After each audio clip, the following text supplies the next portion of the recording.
Welcome to Everyday Martial Artist, a weekly podcast where you'll join me, Brian Doucette, as I interview a different martial artist each episode and hear their story. Some guests you may have heard of, and some you probably haven't. Be sure to subscribe where all your favorite podcasts are available. Also visit our website at everydaymartialartist.com. If you're listening for a specific interview, I sure hope you'll stay and check out the other episodes. A very special thank you to Topher Williams for our custom theme music. And now, the newest episode of Everyday Martial Artist.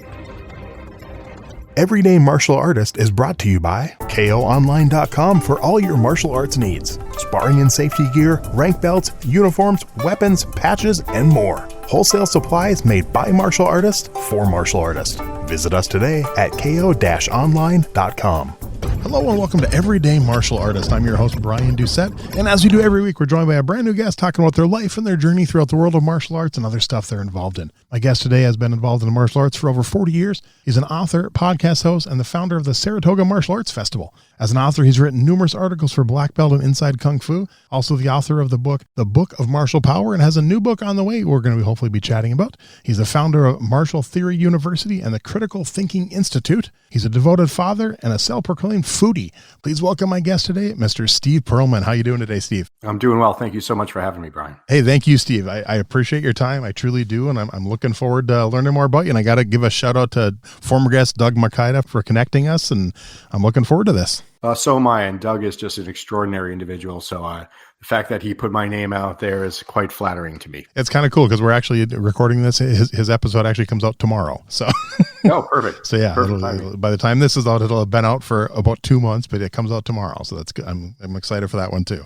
Well, as you know, I know you've been listening to some episodes, so you kind of know how we kick things off. I want to go back to the beginning. I mentioned you've been doing this over 40 years. I want to know where it started, where that first spark came from that kicked off your martial arts journey. Well, I kind of have a dual spark. On the one hand, I was just so deeply inspired by all of the Saturday afternoon Kung Fu theater movies. Nice. All the stuff coming out of Hong Kong, and it used to be on, one of the local channels. And I just could not watch enough of them. And I was always just enamored by the transformation that could occur through the martial arts, even though I recognized, of course, that some of it was a little bit of the fantastic and not realistic. Mm-hmm. But the concept of it, of being trained and going through some kind of transformative process, hardening oneself in different ways under the guidance of a master to come out as a transformed individual on the other side. And I guess it was sort of, for me, the nearest thing that I could associate to what it would really be to be a superhero would be martial arts powers of some kind. So that, on the one hand, was sort of where my spirit was really enlivened to the martial arts. I couldn't get enough of it, and sort of had these wonderful notions of finding such a master to make me stand on the plum flower post for hours and what have you. But on the other hand, in a much more pragmatic sense, I was a small-framed kid getting bullied at school. This is not a new story to martial artists. And so my parents, seeing all of this happening, decided that they would put me, into a martial arts class. And so next thing I know, I'm walking into class at the local YMHA, and I'm walking into a Taekwondo class, was my first style. And I'm getting pushed in there because I'm small framed and getting beat up in school, only to find myself one of about 2 or 3 people in the initial class, with the instructor and his college-age son and me, who's given up a lot of weight and size already. And here we are sparring in the first class, and I'm just getting, beat around the room, but loving every second of it for some reason. And that class petered out after a while, but I kept going. And it's kind of funny you mentioned the superhero thing, because I believe, if I remember correctly, episode 147, Eric Betts had a similar thing about the superhero thing. So it's kind of cool. I think that only about the 2 guests that have mentioned that, if my memory serves me correctly. So that's cool. Yeah, well, I'm never going to be able to fly, but if I can withstand a punch or deliver, what's extra human power based on my size and strength, then I feel like maybe I'm getting close. I mean, hey, we can break bricks and boards, and we can jump and kick people above their head. I mean, that's pretty superhero-ish, I would say. Right. Exactly. No, at the same time, have never donned a cape and roamed the streets at night yet. At least not yet. Well, and if you did, we probably wouldn't talk about it on the show. It'd be a secret identity, secret identity for a reason. Come on. Fair point. Fair point. Wink, wink. Nice.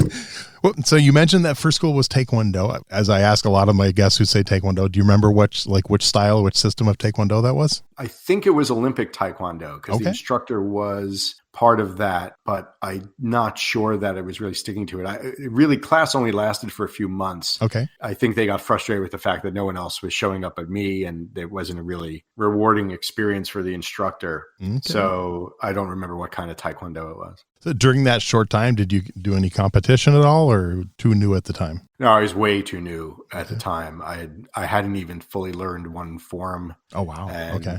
we did some kicking exercises and striking exercises every class, and then we'd spend some time just free sparring.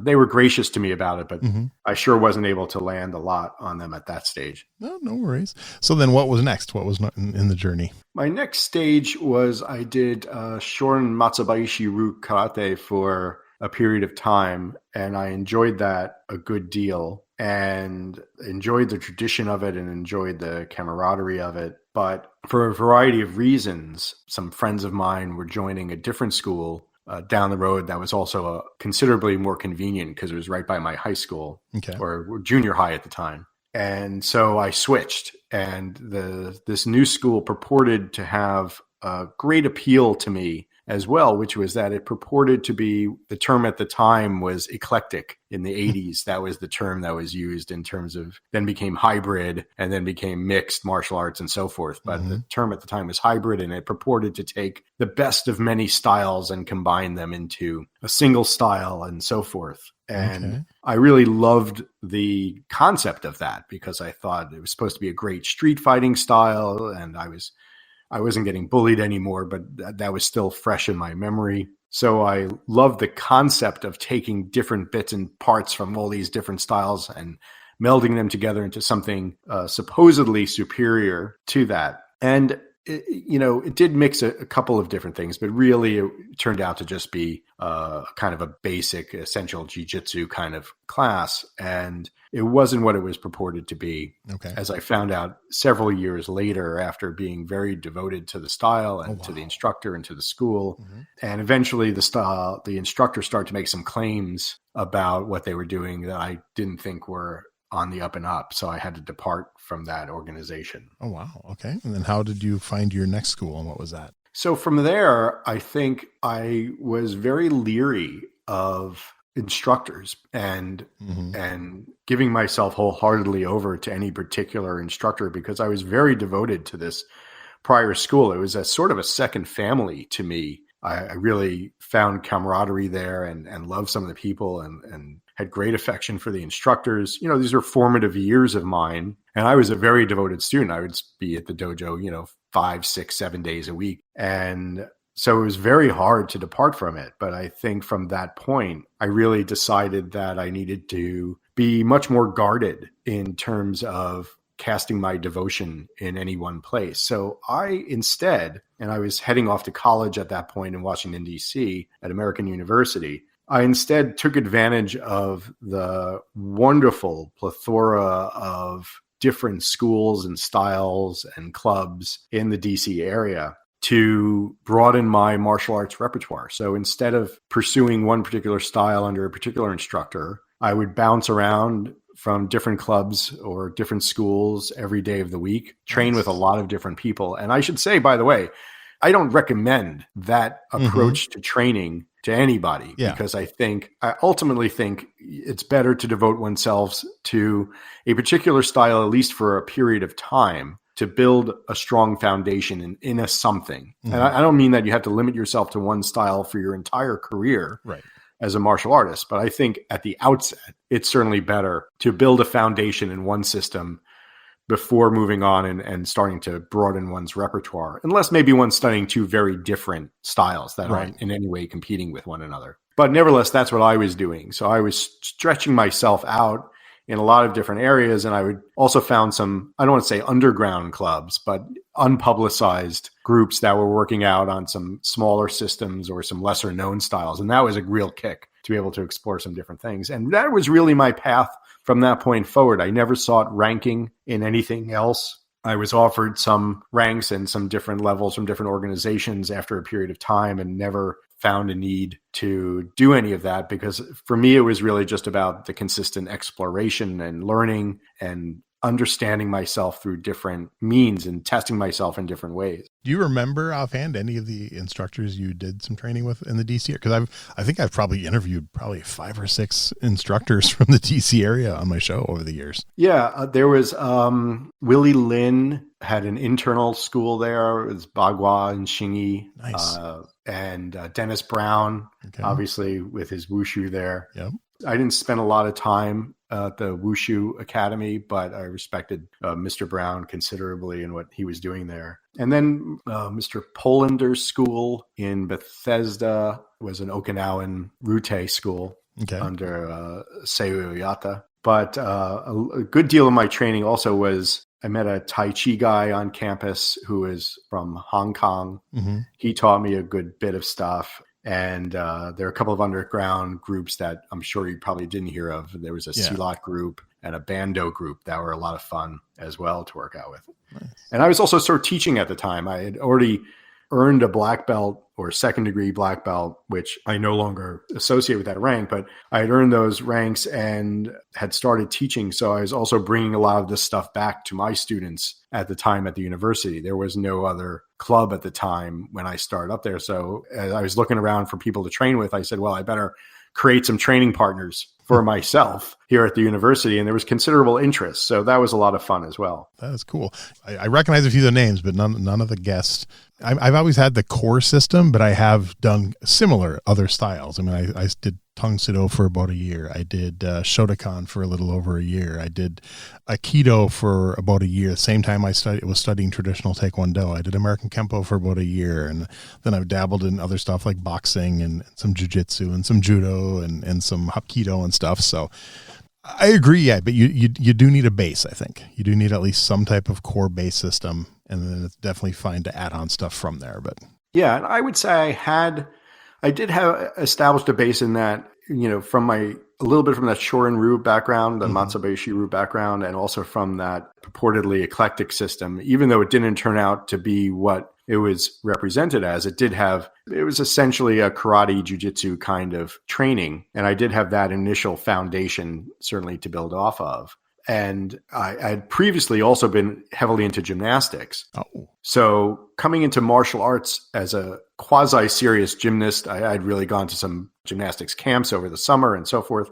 But I had a flexibility, a strength, and athleticism that initially enabled me to pick up martial arts very quickly, just because compared to where I was as a gymnast in terms of my skill level there, and I wasn't great by any standard, but I'd been, I was good for my age. I was then able to pick up martial arts initially very quickly. I'm not saying that I think that I was a great martial artist because of my gymnast background, or that gymnastics is harder than martial arts, so it was easy to pick up martial arts. I'm saying that to pick up some of the initial moves in martial arts, once you're really been working hard as a gymnast on your body and flexibility, body control, the initial acquisition of martial skill, I think, was something that came pretty easily to me. And then, of course, it gets tougher as you have to develop the better timing and more subtle technique. Yeah. That's a whole different question. But some of the initial physicality came quite easily to me. And that's one thing I wish, when I was a kid, I had the option to join gymnastics. And thinking back, it kind of takes me off, because the whole reason I didn't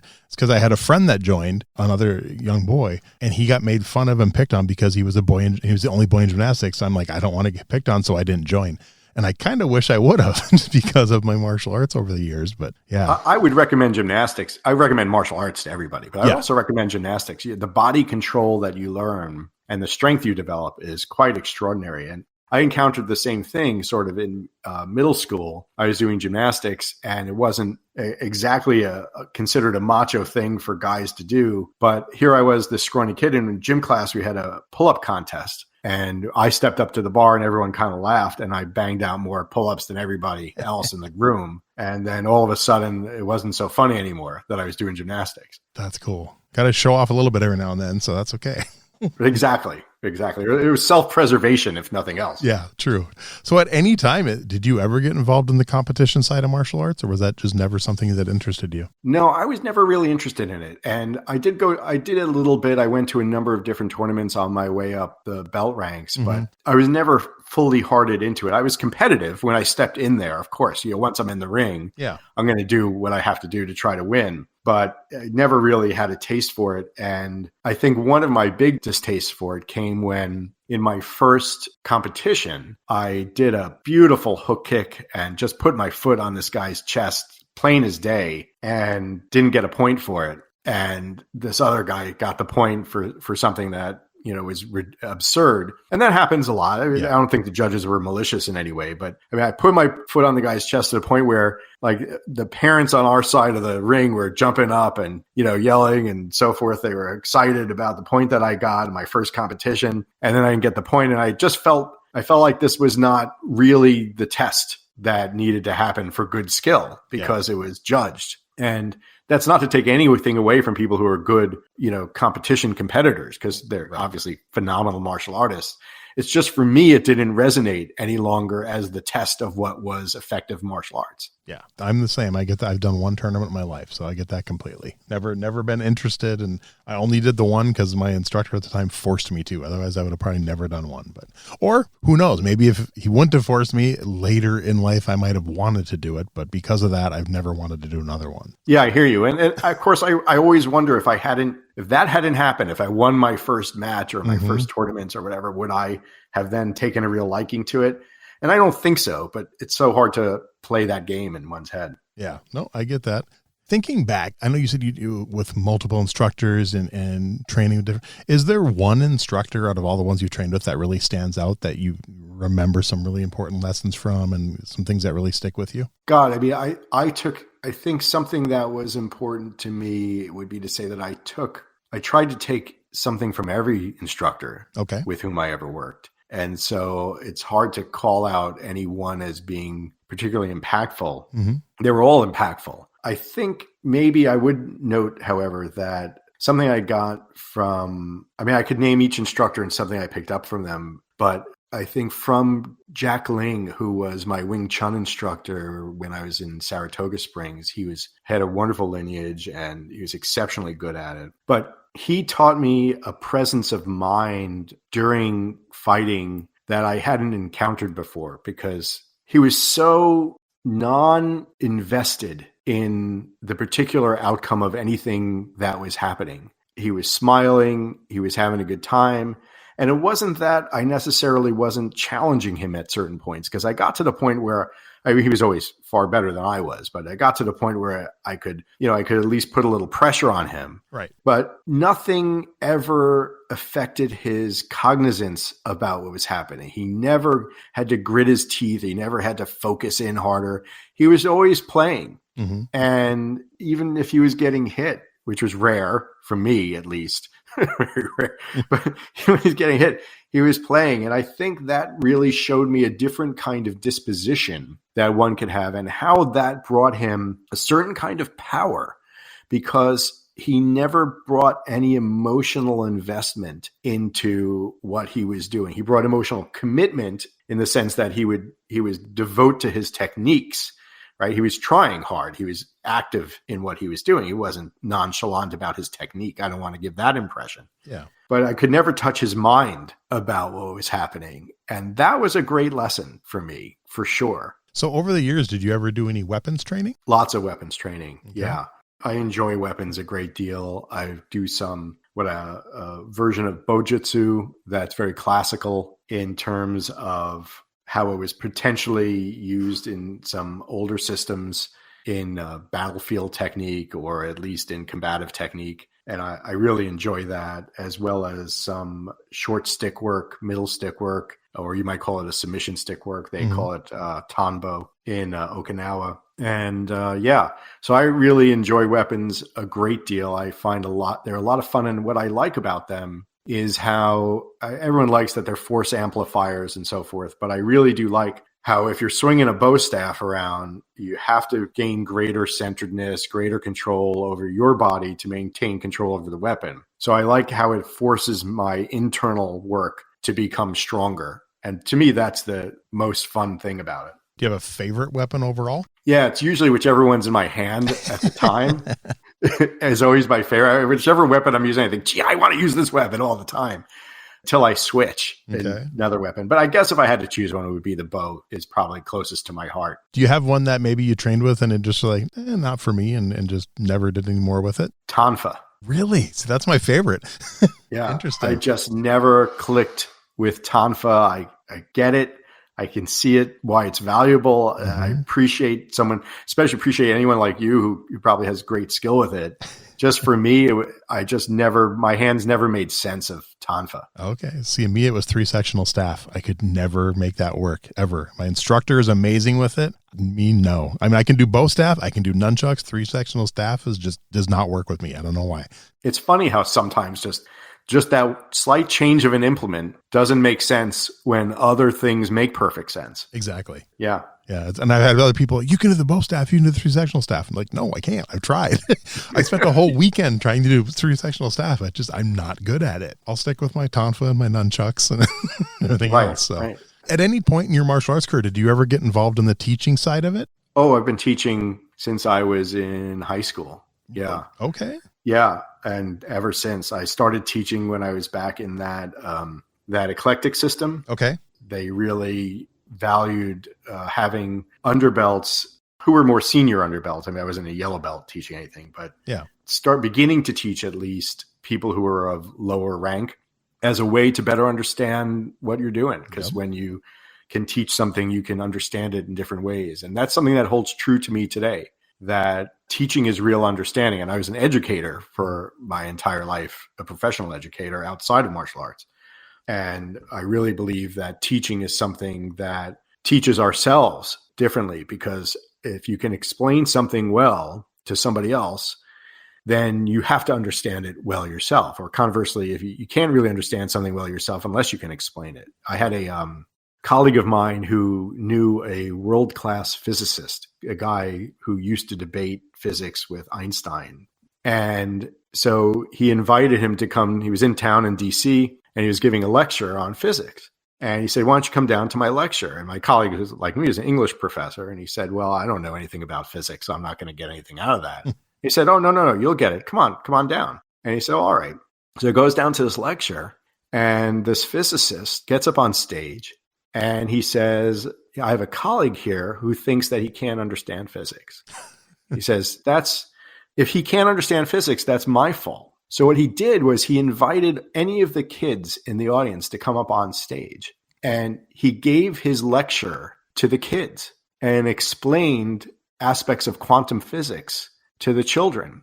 And he said, if I can't explain it to the kids, then I don't really understand it.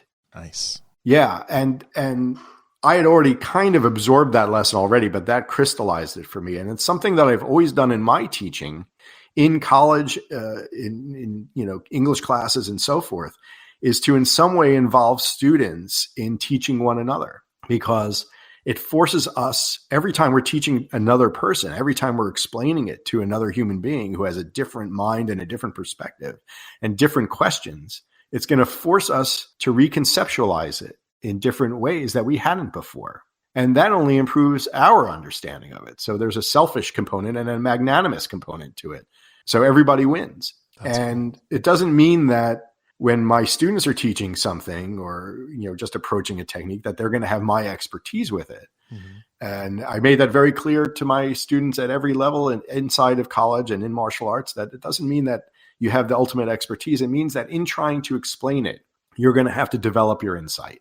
And it doesn't mean that your explanations will always be perfect, but if you can lead somebody a little farther down the road and lead yourself a little farther down the road at the same time, then everyone's winning. So that's something I really would encourage other instructors to consider as part of their practice, is not to own all of the teaching for themselves and not to limit teaching only to those people who have achieved a very high rank.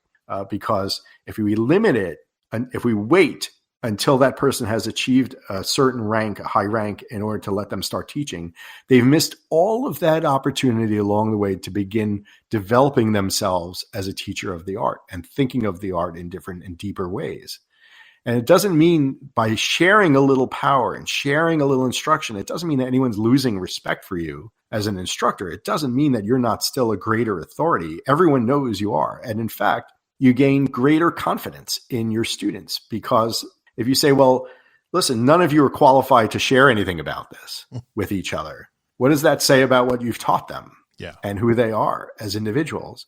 And what does it say about your security, about your position as the authority? Whereas if you say to them, yeah, I'm going to give you a little opportunity here to start sharing it down the line and doing a little bit of teaching, maybe just micro lessons or micro aspects of it, working with another person and sharing a little, teaching them a little something about it to help them improve. Then it shows that you're also so confident in yourself and in your teaching of them that they can have greater confidence in you. And I've only experienced that to be true every time that I've done it. Wow, that is cool. Think back to that first time at that eclectic school to now. What do you think has changed about your teaching style the most? Oh, so many things. so many things. Well, first of all, when I was teaching back at that eclectic school, I started teaching. I was really just teaching technique. Mm-hmm. And that's not what I focus on as much anymore. I focus much more on theory and principles as manifested through technique. So technique, you got to teach a technique for something to happen, or at least teach a drill or what have you. But I was teaching much more just the mechanical aspects of what was happening. But also my demeanor as a martial arts educator has changed greatly, especially over the last few years. I came up, as we did in the 80s, in martial arts in some tough environments and some hard environments, and bruises and minor injuries here and there were just the way of the world. And if sensei said to do something or shifu said to do something, that was the end of that discussion. If it's, do 1,000 kicks, you're doing 1,000 kicks. And if your leg falls off, then you put it back on and you keep going until you get your 1,000 kicks done. Yep. Yeah. So I had a much more stern attitude about teaching. And I think with the right group, it would still be fine. But for me, I realized in part that two things. It wasn't a representation of who I was really anymore, that I found that I could take my foot off that gas pedal a little bit, be a little bit more laid back, and with the right pointers in place, still accomplish the same things with students.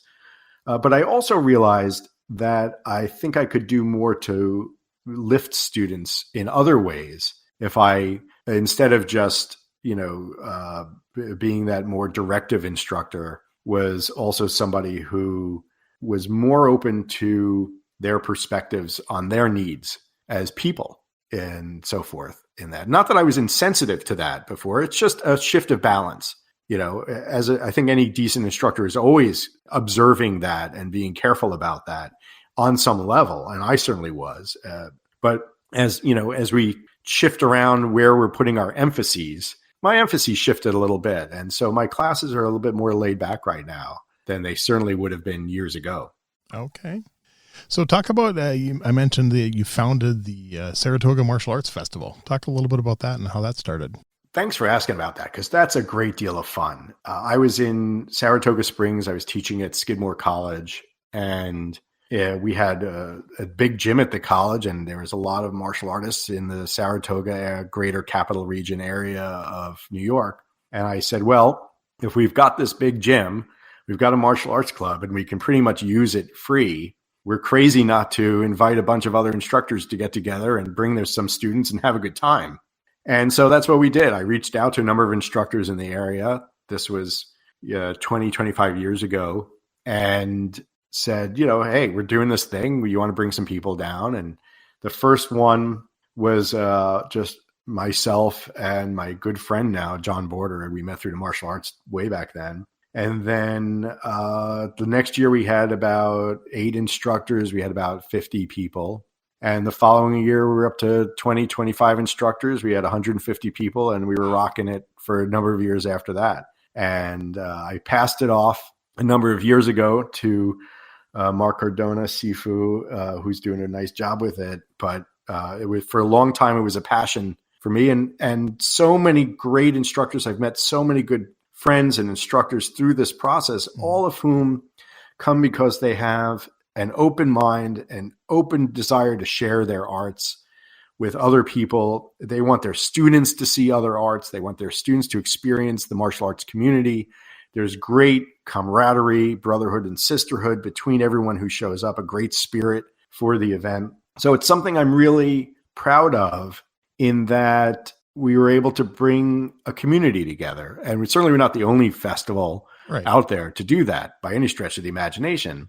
But nevertheless, we did it. And we did something that was valuable and good for the community and good for the spirit of the martial arts, because we had a very strict no egos policy. Nice. Yeah. And we had a number of instructors over the years who came in and wanted to talk about how their style was the best and so forth. And they were never invited back. But the vast majority, those were the exceptions. The vast majority who came in had just the opposite idea and said, get out here and learn some stuff, and let's share ideas, and let's talk about what's common between us, and let's show some positive spirit between what we're all trying to achieve here, which is, in the final analysis, we love martial arts and we want to be better people. Yeah. And be able to defend ourselves. And why can't we get together and have some great experiences about that? That's cool. I wish we had something more like that around here. I mean, me and my instructor and another gentleman did something similar over a decade ago, and it was such a big success. And the guy who had the initial idea, he thought it was too big, and it wasn't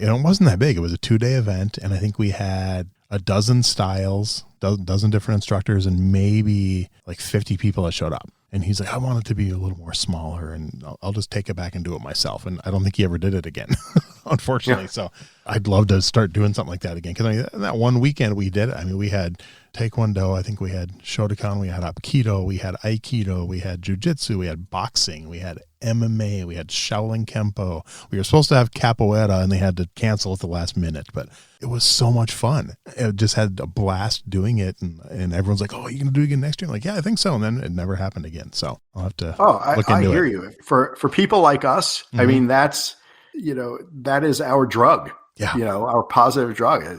I love it. I love it every time. It's so great to get together. And I've met so many people that I've known for 20 or 25 years in the martial arts through that event and through others like it. That's cool. So really lifelong camaraderie built through that experience. And we have a community still of people around that event. We have some offshoot events as a result of it, I think, and really helped to develop a community in the upstate New York area that was very positive and powerful. So I'm really excited about it. That's cool. I've never been to New York. Maybe I have an excuse to go now. I'll send you an invitation for the next one. Yeah, I'm just looking on the website. It's April 12th and 13th. If I could find a way to make it work, I might have to do that. It'd be kind of fun. You should come, and everyone listening should come and have a great time. Hey, that'd be good.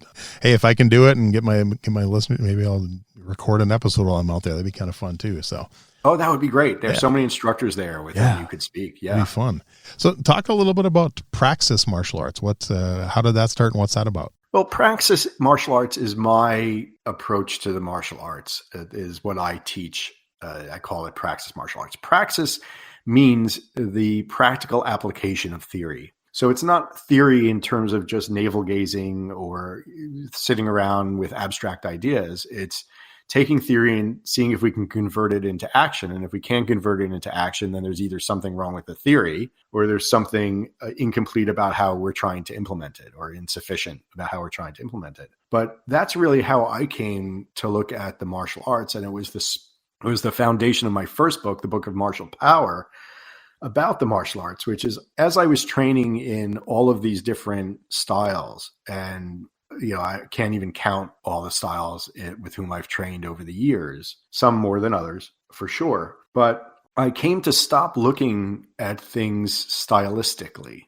and start to ask different questions. So I start to say, well, what are the underlying principles that are common across all martial arts? Because, the body can only work in certain ways. And there are common principles that are driving martial arts success of technique, more effective technique versus less effective technique. So if we can take a concept from one place, how do we apply it if we work it through different arts, or how do different arts apply it? But it's really then, if we can identify nuggets like that, it becomes the nugget the principle that's important, not the particular application of the principle. Now, by saying that, I don't mean that we don't need particular applications of principle. You can't just go out there and fight with a principle. Of course, you've got to train different applications of it. And we train certain applications over others, and that's fine. Everyone does. But in training their techniques, do we understand even what principle we're trying to apply, or what collection of principles we're trying to apply when we're doing a given technique? And if we don't, then we're missing what might be some of the driving forces of that technique's power and success. I don't mean power in terms of literal striking power, right? Force, but I mean the overall effectiveness of the technique. So let me give you a simple example. Well, the simplest example would be, let's say we need to understand Newton's third law of motion. For every action, there's an equal and opposite reaction. It doesn't matter what art you practice. You can't escape Newton's third law of motion. Newton's third law of motion is acting upon your art, or governing your practice of your art, whether you know it or not. So now if we begin to know it, we can start to understand how to best maximize it, how to use it for our own devious purposes, right? But let me give you another example. So one of the principles I talk about in the book of Martial Power, I talk about the idea of complex force versus simple force. And so simple force is force applied in one direction at a time. So if I hit you with a straight punch, not a corkscrewing punch or anything like that, just a straight, let's say straight vertical fist punch. I hit you square in the chest with that punch. That's simple force. It's only moving in one direction. Now, simple force, it can be very powerful. People get knocked out by simple force all the time. Yep. I've lost fights not in the street. I've got my butt kicked with simple force. So there's nothing wrong with that. We can do a great deal with it. But the alternative is complex force. And complex force is simply force that moves in more than one direction at a time. So we identify a number of different kinds of complex force, one of which would be spiraling force, like you might see in a corkscrew punch. There's also shearing force that works like a snowplow, scissoring force, which is kind of self-explanatory, and vibrational force, and a couple of different kinds of complex force. Well, why do these work better? Well, they work better for a number of different reasons, but because of time, I'll only tell you that one of them. One of them is that the human body is best designed to contend with simple force, because nowhere in our evolution did we really ever need to contend with complex force, with force moving in multiple directions at the same time. We really body only had to protect itself against simple force, so a rock that falls or what have you, Right. So the body doesn't understand as well how to contend with force that hits it and is twisting, spiraling, and shearing all at the same time, because it's just not, the nervous system is not designed to contend with that the same way. It doesn't understand it the same way, because in a sense, how can it defend multiple directions all at once, right? That's a very complex thing for the nervous system to have to do.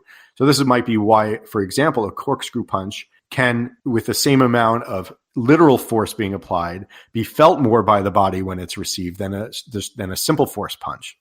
So now we understand that complex force might be superior in terms of how it's received by the body than simple force. Okay, so where can we take that concept and apply it to every single thing that we do? So not just if our system includes the conceptual corkscrew punch, how can I apply that when I'm kicking? How can I apply that if I'm throwing an elbow? How can I throw that if I'm escaping from a chokehold? How do I apply that? If that's the case, how do I take that principle that complex force is superior to simple force? Doesn't mean simple force is bad, just complex force has advantages. How do I take that and apply it to everything? And that's where my interest and my study of the arts really lies. It's in that kind of study of practice. So I would look at one system and I'd say, well, they're doing something interesting there. What's that? Oh, that's shearing. That's interesting. That's a kind, and I'd say, okay, that's a kind of complex force. Well, I look over here at this other style and they have some kind of shearing force as well, but it's an entirely different application of it. Well, that's fascinating. Well, but if that works in those contexts, how do I get it to work in every context? Because here's the thing. It takes just as long to practice a punch with simple force as it does with complex force. It's the same amount of time to deliver that strike. So I can practice the simple force one, or I can practice the complex force one. Which one do I want to do? obviously we then want to do the complex force one. And then not only that, but I want to look at all of my techniques and look at, like, let's say the corkscrew punch. As I look at the corkscrew punch, I don't throw a traditional corkscrew punch in my practice, but let's just take that as a good reference point, which a lot of people are familiar with, the traditional corkscrew punch, which is, great technique. How do we maximize the complex force, at least let's say the spiraling power of that punch? Well, if we look at the way a lot of people throw it, a lot of people consume a good percentage of the spiraling rotation of that punch before it hits the target, right? Mm-hmm. So it starts in classical training, starts at your hip with your palm up in chamber. And then as it goes out towards the target, it rotates, and then it's fully rotated in proportional along the way by the time it gets to the target. Well, in one sense, at least, and we can look at, I don't believe in looking at techniques in only one way. So I'm only going to say in one sense, we just wasted a lot of that spiraling force in the air between our chamber and the target we're hitting. So what if we reconceptualize that punch to see how much could we save for the end? And now that brings some questions of torque on the wrist and how to modify it or tweak our application of it or our training of it to make that effective when it gets there so that it's safe for us to apply and so forth. But that's a different conversation. The question then becomes, though, if we've identified the value of the spiraling force and the complex force, how do we maximize it in what we're doing? But if we didn't understand the concept ahead of time, if we didn't understand the principle, we wouldn't know to try to maximize it. And so praxis is about taking these principles and theory now that run through all martial arts and can drive success for any technique and saying, well, how do we take that technique? How do we take that principle and apply it across all the different things that we're doing? So if you came to my class on any different day, it might look like we're doing Silat. It might look like we're doing Wing Chun. It might look like we're doing Jiu-Jitsu. It might look like different things. And to a certain extent, there's some truth to those characterizations, though I don't claim to teach any other styles. I just teach what I teach. But it might look like we're doing those different things. But really, as I tell my students, really, we only practice a handful of motions. We practice about 6 to 8 motions, hand motions. You would never know that to look at what we're doing because they're expressed in so many different ways in different contexts. But then what we're really doing is practicing a limited number of principles and trying to express those principles through technique, no matter what technique we're doing. So let's put it another way. If you're going to study, and this was a confounding problem for me as someone who is studying multiple things at the same time, which again is something I don't strongly recommend as a path. But I'm saying, well, how do we make sense of this? Because, I can't kick every way, so this style has this kind of front kick. That style does a front kick a little differently. The next style does a front kick a little differently. The next style does a front kick a little differently, and so on and so forth, right? Yep. And they do it based on different stances and different objectives and different contexts for how they're going to set it up, how they're going to exit it, what angle they're going to throw it, all of which is part of what makes that particular iteration of that front kick work better for that system in its own context. So I said, well, it's not possible to learn all of those different front kicks. It's just not, right? All of us can't do every front kick in the world, right? In every style, right? That's craziness. But what if we distilled martial arts practice down to an identified number of principles? And we looked at not, the variation of the technique, but the consistency of the principle. Now we're only really training a very limited number of things. We're just training it in different contexts. So we're always doing the same thing, as I tell my students. We're always doing the same things. We're just doing it in very different contexts. The context changes and it makes it look different, but that's only on the surface. If you look below the surface, we're always doing the same thing. And that improves our practice tremendously. And that's when I go out and teach seminars and so forth. That's really what I'm trying to help people see about the martial arts. And that's the foundation also of my next book and of Martial Theory University. That is cool. Speaking of the books, how did you get into writing? I'm assuming you started with articles first, or was the book first? I started with articles first. And then I decided, as I was crystallizing my initial conception of praxis and principles, I decided that there was a book there. So I just sat down and wrote it. I'm a decent writer my whole life. I've earned a PhD and was teaching English. So writing is my water to play in. Okay. And so it doesn't make it easy. That's not true, but it makes it comfortable for me to do it. And so, I wrote the first book, Martial Power. I think it came out in 2006. And as I look back on it now, it's a frailer understanding of principles than I currently hold, of course, but it was still approaching martial arts from a different perspective than most of what had been written before, which was more about, most of the books we find are more talking about how to apply the system of a technique, a style, the characterization of a style, what it looks like, and that kind of thing. And seldom is it talking about things that run common through the martial arts. And that was more my objective with Martial Power. Okay, cool. And you said you are working on a new one. I know you did send me, you have a working title, but so what's is this just like an updated version, or is this completely different, this new book? A little of both. It's much more new version, but it is touching on some of the old ideas in different ways.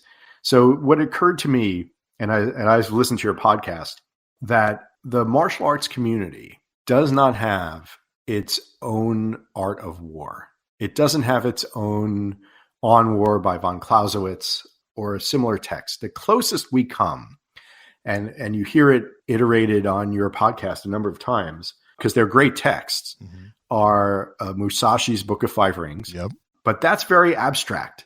And it's a wonderful text, but we're working on sort of translating somebody who was initially writing somewhat cryptically in Japanese into English. And so we're always trying to find our way to interpret that and apply it.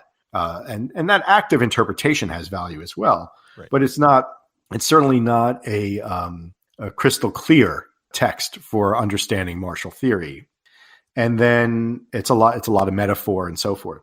And then Tao of Jeet Kune Do would be the next one that's most frequently mentioned. Yep. Another wonderful text. I've read it multiple times, which is more of a cobbling together of different points of science, different parts of the body we can use as weapons and how to use them as weapons, notes from Bruce Lee, as well as some philosophical ideas. But this is not a criticism of it, because it wasn't meant to be, but it's not a cogent front to back methodical analysis of martial arts theory. It's a cobbling together of different, very nice insights, smart insights into the martial arts. So when martial artists go to say, well, what's the theory of what we're doing? What is martial arts really trying to accomplish? How is it trying to accomplish it? What's common about it? What are the goals? We don't have a book like The Art of War that lays that all out. We don't have a book like von Clausewitz that lays that all out. And we should.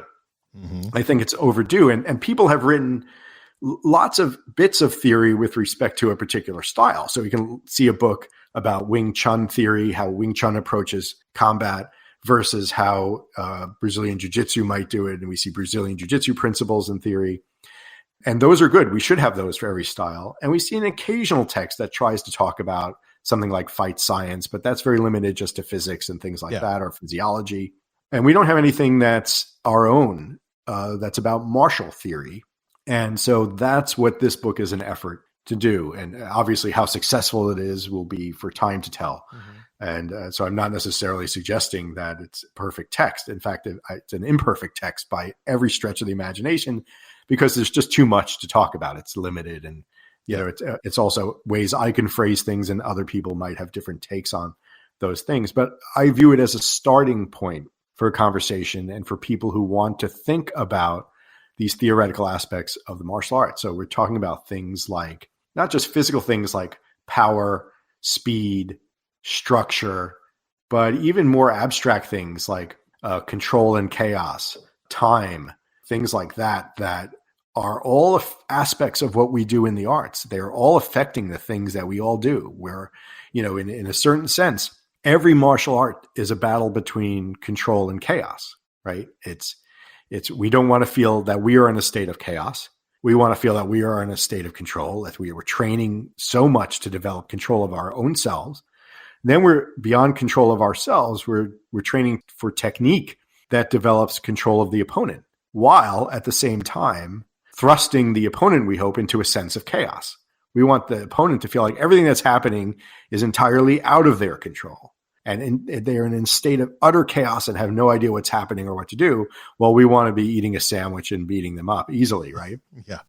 But so how many other people have written about that? A few. So let's put together what other people have said about that. And then let's pause for a moment and think about our styles and our practice just through that lens. What if we took a little while after reading about what people have said about that and said, how would I adjust my training if I really just wanted to focus on this aspect of control and chaos and creating chaos for the opponent while increasing sense of control for myself? Well, now that's opened a whole door to how we might approach our training in the martial arts relative to just going out there and sparring, where control and chaos, or, practicing self-defense technique or something, where control and chaos is implicit and still there. We can't escape the fact that it's there, nor should we try, but it's implicit in the practice. What if we make it explicit and we know some things to focus on in trying to harness the power of it? Maybe that improves our practice from a different perspective. And maybe that gives instructors a way to start communicating to students some different ideas or new perspectives on what their style's trying to do and the way it's trying to do it. And then maybe there's a metaphor in that as well for our lives, right? Which is always a battle between control and chaos. Yeah. Do you have a tentative release date for the book? We were hoping right around the release of this episode. Oh, okay. Yeah. Perfect right timing. Around mid-January, give or take, probably to be titled on Martial Theory. Okay. And probably there'll be a preview of it up, a pre-order up on Amazon, if nothing else. So search it by my name or the title or what have you until you come across it. Yeah. Oh, and once, if it's around the same time as this, I'll hopefully have a link on the episode and they can just click on it. So that'll be good. Fabulous. Nice. And then you talked a little bit about Martial Theory University. What is that exactly? So as anyone has written a word about the martial arts knows, or probably read one, writing or reading about the martial arts only goes so far. There's only so much we can do with it because martial arts is better seen than read, and it's better felt than seen, right? Yeah. So as I was writing the text, I realized that it could never accomplish all that I hoped to accomplish with it in two respects. One, just that it's written, and two, just that it's only my voice being heard. I quote a lot of other texts in it, 100 texts in the book. It's very well researched, but it's still ultimately my interpretation of this that's coming through foremost, right? Right. And that there are pros and cons to that. I don't think I do a terrible job of it, but I'm limited to being me. So what I decided was I was going to create Martial Theory University online. Again, tentative title, but probably that's what it's going to be. And where listeners could go, they can subscribe there and they can see not just me showing some examples of the theory in practice, but lots of other martial arts instructors. And there's a soft invitation here for other instructors who are interested in being part of the project to get in touch. But imagine going to the site where every month, aside from a large catalog of other instructors who are talking about this, there are new instructors and they're giving instructional videos on many, many different aspects of martial arts theory as in practice, in praxis, showing the application of the theory, but helping you understand how it might affect your art, different ways to conceptualize it, different ways to practice it, different ways to teach it, especially if you're an instructor. And the beauty of that is that it will be able to take it far beyond my conceptions of it because it's not about me. As I say, I hope the text to be a starting point, not a definitive endpoint to any kind of discussion. It's the beginning, I hope. And so there'll be tons of other instructors there offering their insights into these theories and different perspectives on them. And there are going to be plenty of times where they're going to say, listen, Steve said this in the book, but I would approach it differently than that. And that's great. That's exactly what we need is more discussion around this for anyone who's interested in that aspect of the art and improving their practice in that way. Now, some people aren't, and that's great. Right? Some people like to get out on the mat, bang away a little bit, do their thing, and go home. And there's nothing wrong with that at all, if that's the person. But there are also people who are looking for another layer. And that's what we're going to be bringing with Martial Theory University. We've got an A list of instructors already on board who are going to be making video instruction for this. And there's going to be more all the time. There'll be discussion forums, instructor forums, and so forth as a way to start having another kind of conversation about the martial arts. And when are you hoping to launch that? That'll be up same time the book is up. Okay. Well, like I said, I'll put links for all that when it comes out. So that'll be good. Wonderful. So in all your years of martial arts, is there one philosophy that's at the top of your list? one of my philosophies is not to have only one philosophy. I like it. But, I will say this, and I guess you could hear it in everything that I've been saying. Well, the first one is shut up and train harder. Nice. But that says enough in itself. But the other one is always question the suppositions of the orthodoxy, or, just train reflectively, which is to say, when I say question the suppositions of the orthodoxy, of whatever is being taught, of whatever the doctrine is, it doesn't mean that you suppose that it's wrong. It doesn't mean that you go out there and you challenge your instructor and say, you're full of bull or whatever. We don't need any of that.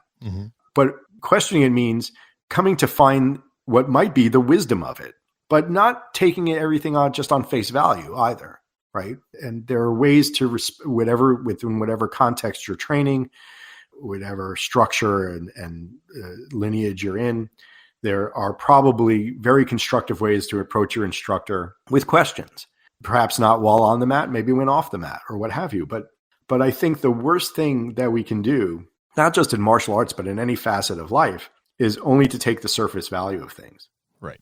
So I think it's really important to get out there and start asking the questions that you have and try to get to the next level of question and let that lead you to the next level of question to better understand the rationale. One of the things that bothers me so much in martial arts world today is, we can see the online sniping that happens and so forth of people who are quick to criticize another style or traditional arts in general or classical arts overall without first doing the homework of trying to understand what's going on there. Yeah. And they look at the art and they see it on face value and they say, clearly that doesn't work. Well, wait a second. Do you really understand the mechanics of what's going on? Have you felt it? There's sometimes, one of the things I always tell my students is the most interesting thing about the martial arts typically is what you can't see happening. It's what's beneath the surface that you might only be able to see when you're well trained in that art. Right. The mechanics, the subtleties that are happening that make the distinction between, the master's kick versus the novitiate's kick are the same kick, but have very different effects. Why?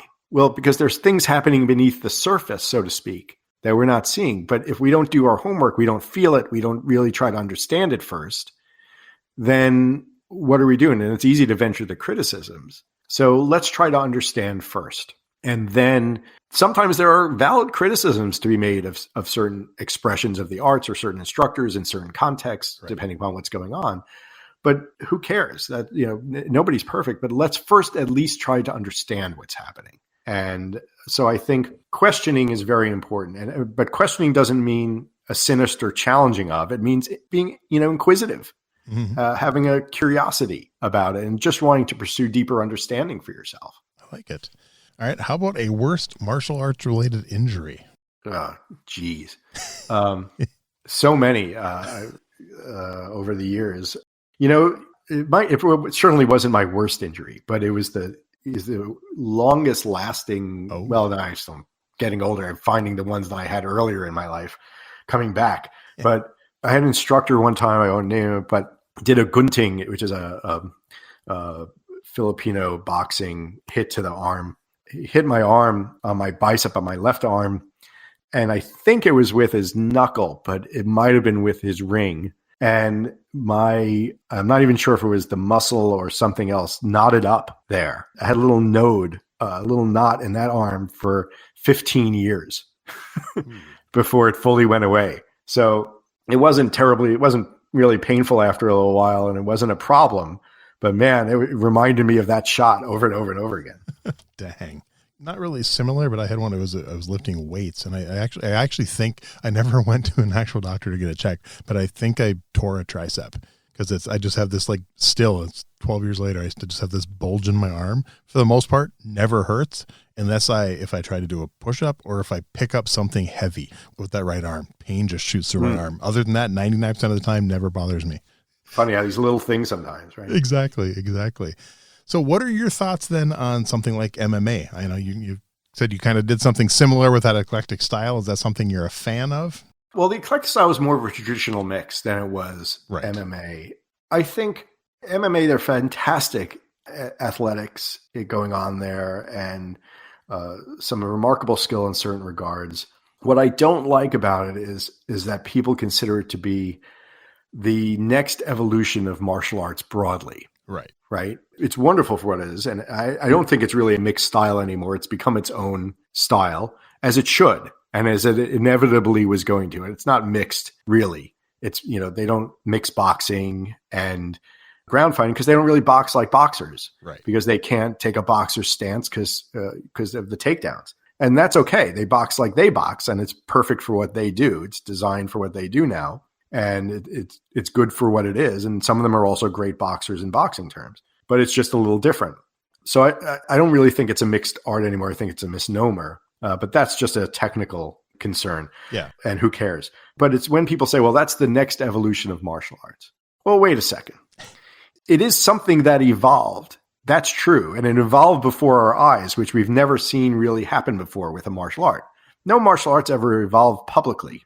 So we've all seen this evolution of this thing, and that's been fascinating to watch from the first one to where we are now. Mm-hmm. It's the first time in history that's ever happened. We've had a collective experience of watching a martial art emerge. So that's really interesting. And it is, in a sense, an evolution of where it began. And it is an evolution of certain things like that. But it's not an evolution of martial arts as a whole. Right. It's its own thing. It's its own style. It's its own sort of has its own space in the martial arts community, and one that didn't quite exist before. So it carved out, it ballooned out its own niche, and that's great for it, for people who do it. But there's still a whole other martial arts world there that's valuable. And I do think the one thing that it has done that is important collectively for the martial arts psyche is it did give us all, I'm going to use this term and I don't mean it this way, a reality check, because I don't believe that MMA is the reality. Right. It's its own reality when it's in the ring of its own context. It is not the reality of martial arts. But what it did wake us up to saying was, is what you're doing really working? Can you, not in an MMA ring, but in its own context for its own purposes, can you really make this work? Yeah. Yeah. And I think that psyche check for the arts in the abstract is a good thing, because it's always good for us to hold a mirror up to ourselves. Right. In certain respects. So that's very valuable for us to do. How we answer that question then becomes very precarious, because if the only answer people can come up with is, well, we should go, I guess we got to go do MMA, then I think we're losing sight of the value of classical and traditional art as well, True. Which has tremendous value in application, just not necessarily in the MMA ring. So I guess that's kind of my take on the whole thing. No, it's good. I like it. All right. I got some fun questions we used to wrap up the interview. Now, we were just chatting about MMA, so let's say you decided you were going to step into the octagon. What song's playing as you're taking that walk towards the cage? Well, maybe Billy Joel's Prelude to an Angry Young Man. Nice. Definitely the first person to pick Billy Joel. I love it. Oh, I'm the first Billy Joel? I think so. I feel really good about myself right now. I don't remember anyone else, and I'm a huge Billy Joel fan. That's why I'm surprised. I would have remembered if someone picked him. Or maybe Pressure. Oh, nice. Good song. Yeah. Very good song. Yeah, I saw him the River of Dreams tour in 1994. That was a fun concert. Oh, he's great. He's Yes. so great. I just saw him at the Garden. So you're so lucky. yeah. So lucky. I've seen him and Elton John separately. Never got to see him together when they toured, but I saw them together, and they did a bit of dueling pianos, which was just so great to see. I'm jealous. That is so cool. All right. How about who are 3, 4, 5 names you would have put on your personal Mount Rushmore of martial arts? I wouldn't. I don't like, for my personal journey, putting anyone up. Okay. Not because, I want to say this very clearly, not because I don't have people who are my instructors or I value greatly and are, who've done so much for the arts and so forth, but because I don't want to pick 3 or 4 out of them. Okay. Yeah. Hey, that makes sense. That's a fair answer. I think you're only the second one to not give an answer for that. So that's not bad. Okay. All right. Other than your own favorite martial arts book. Oh, that's a tough one. I'm not sure. I guess I might say, well, I guess it's not really a martial arts book per se, but I would say On War by von Clausewitz has really got me thinking a lot. Okay. Yeah. But I would also say I'll throw in a mention also for the Tao of Wing Chun. Oh, cool.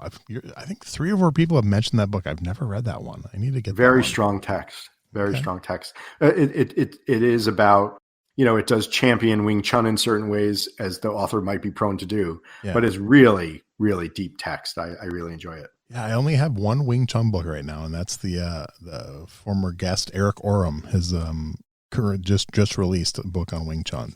That one I haven't actually read yet, as I explained before the show, but it's on my stack, and I'm hoping to get through it maybe this holiday season when I take a little break. So we'll see. All right, well, maybe this one you might have an answer for, maybe not. But do you have a favorite martial arts video game? Were you ever a gamer? I was never a big martial arts gamer, but man, I loved the original Karate Champ. Oh, nice! That was so much fun. I loved it, and what I loved about it was you could really not only see technique in there, but you had. This might sound weird. Maybe I'm just a slow gamer, but you really had time to counter a specific technique rather than just clicking buttons fast and hoping you're generally blocking something vaguely. Yeah. You had to do very precise defense and offense movements in combination in order to be effective. Yeah, I had a version of that on my Commodore 64. I don't think they could officially call it Karate Champ because I'm sure it was a stolen copy or something like that back then. But yeah, I used to love playing that with the joystick and everything. So much fun. All right. How about a favorite martial arts TV show? Oh, easy. Original Kung Fu. Really? Okay. Fan of that I just love that so much. There's some other great ones out too, of course, but that was one of the things that inspired me to want to do martial arts in the first place. Even though of course, martial arts wasn't exactly great in it in retrospect, but at the time I didn't know that. So yeah. Now, did you ever watch the sequel series in the early 90s, the Kung Fu, The Legend Continues? I couldn't really get into that. See, and I was actually more of a fan of that one than the original. Maybe it's a generational thing. Who knows? Maybe I'll try it again. Yeah. I mean, I've gone back to try rewatching it now, and it's obviously not as good as I remember it was in the 90s. But with a lot of shows, and I just rewatched the first few episodes of The Master. So, The Master. Yeah, that was another great one. That was fun. The martial arts in that is really not Lee that Van good. Cleef? Yeah, Lee Van Cleef, Timothy Van Patten, and Sho Kasugi. Yeah. Good times. All right. How about a favorite martial arts movie? Probably Crouching Tiger, Hidden Dragon. Nice. Great movie. Yeah. So good. Yeah. Probably Crouching Tiger, Hidden Dragon. Though maybe an honorable mention for Highlander. Oh, the original? Yeah. I love the original movie. The sequel, horrible. And I love the series. The series was great. Yeah, the series was fun. I regret ever seeing the sequel. I don't, because didn't they like make him an alien or something at the end? It was something really stupid. They just ruined the whole movie. Yeah, it was about, I guess, 10 minutes into the movie. Yeah. And they said they were from the planet Zeist or something. And I looked at my friend and I should have gotten up and my instinct was get up and walk out now. Yeah. There's no way this ends well. and I didn't. I stuck it out. I'm sorry. Yeah, dang. I'm usually not a big fan of remakes, and I know they're remaking it. So I'm hoping it'll be well. I'm really, really keeping my fingers crossed they'll do a good job with it. We'll see. Ooh, I didn't know they were. I'll keep my fingers crossed on that. Yeah, with was it Henry Cavill or Henry Cavill, I believe? All right. Yeah, I believe he's starring in it. They're also remaking, I've mentioned it on a few episodes, they're remaking Kung Fu, but as a movie instead of a TV series starring Donnie Yen. All right, that could be fun. Yeah, that one I'll definitely, anything with Donnie Yen, I'll watch. I'll give it a shot. Yeah, he's great. Yes. All right, now this one, any movie you've ever seen, doesn't have to be a martial arts movie, favorite movie fight scene. Okay. So first of all, last fight scene in Highlander. Nice. Second of all, the scene in Crouching Tiger, Hidden Dragon when she's got the emerald sword and he's defending her with a switch because she's read this book and she's kicking ass all over the place, but she didn't really understand it. And he did. He's the true master and he can defend, this real sword with a stick easily. But my all-time favorite really is interesting to me because it's kind of a fight scene, but it doesn't end that way. It's from the movie Excalibur. Oh, Sean Connery? Yeah. Okay. No. No, the Excalibur was a British production of the Arthurian legend it had Patrick Stewart in it. Oh, okay. And Helen Mirren actually was in it. Wow. Okay. Yeah. Old Shakespeare Company people. Nice. And so the setup is that young King Arthur or young Arthur drew the sword out of the stone, right? So because he drew the sword out of the stone, he's king. But when he drew it out of the stone, he was only a squire to a knight. So he wasn't even a knight. And so he basically leads his small group of forces who are loyal to him to go defend another knight who's loyal to him, whose castle's under attack, because most of the knights are not recognizing him as the king because he's just a kid. And they're like, we're not going to bow down to a kid. This is ridiculous, So they all want somebody else to be king. So he leads his knights, a small band of knights, over to help defend this castle. And he finds the leader of the opponents, this guy named Uriens. And he sort of leaps off the castle and drags Uriens off his horse. And he's there in the water. And he's got Excalibur at Uriens' throat. And he says, yield to me. I need good battle lords such as you. Yield to me and we'll go on from here. You can live.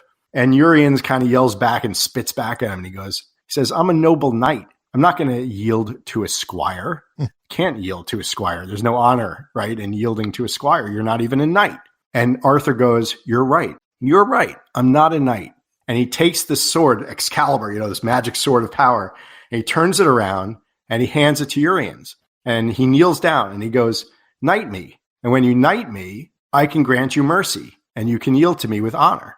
And so Uriens stands up. He's got the sword in his hands and you kind of hear a couple of guys in the back like, kill him, Uriens, keep the sword. And he raises the sword up and he goes to strike Arthur down and he can't. And he knights him instead. And he goes, if you're that courageous, if you've got, if you're like basically, if you've got that much balls, you must be the real king because I couldn't have just done that. That's cool. So it's a fight scene that doesn't end because of a fight. And I think that's actually one of the coolest things about it. It's one of my favorite scenes in movie history. I mean, the names, I want to say I probably saw it when I was a kid and I was just looking it up and part of it looks familiar, but yeah, Liam Neeson's in it. Gabriel Byrne. Wow. I'll have to rewatch that and see if it's the one I remember. Okay. It's a little cheesy, but it is a wonderful telling of the Arthurian tale. It's really well done. I love it. That's cool. Well, Stephen, before I let you go, is there anything I forgot to ask you or you want to be sure we get out there before we wrap this up? No, I think this has been wonderful. I really appreciated your time. We've covered everything really well. I hope people will check out the book and Martial Theory University. But I really appreciate the time and the interview. I think you're a fabulous interviewer. Thank you. Really opened the door for people to showcase who they are. And I think that's a testament to you. And that's why I love your podcast. First of all, I appreciate you being a listener, and I definitely appreciate you being a guest, and I'm excited to get this one. Like I said, January 16th is when it's scheduled to come out, and I'm excited for the listeners to hear this one. Thanks so much.